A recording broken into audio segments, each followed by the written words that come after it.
আসসালামু আলাইকুম। দেখেন এই হইলো দোয়াইজলার খাল। আমরা কত কষ্ট কইরা গৃহস্থী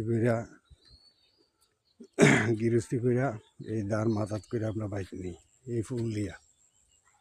কত মানুষ ব্যথা পায় কইরা, কিন্তু সরকার এই এন দিয়ে একটা ফুল কইরা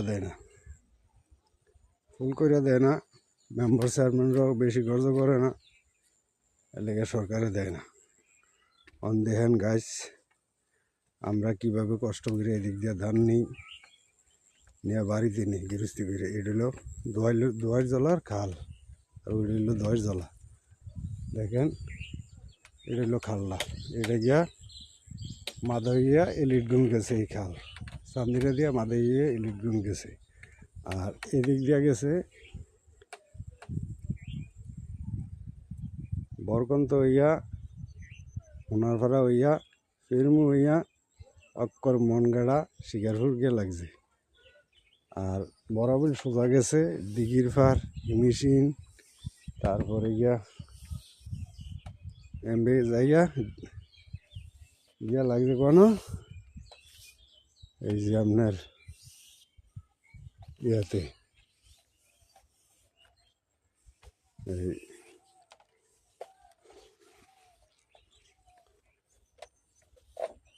লাগছে কংসনগর।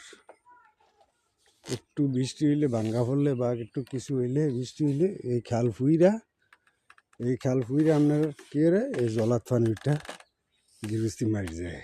আর পানিও যাইতে পারে না, চতুর্দিকে অনেকে বানবন দিয়ে রাখছে, পানি যাইতে পারে না। এই হলো সমস্যাটা। তো আমি আইসি প্রায় 5 মিনিট লাগছে এই ব্রিজটা ভারিতে। এটা হলো যমুনা সেতু, দেখছেন? এটা হলো যমুনা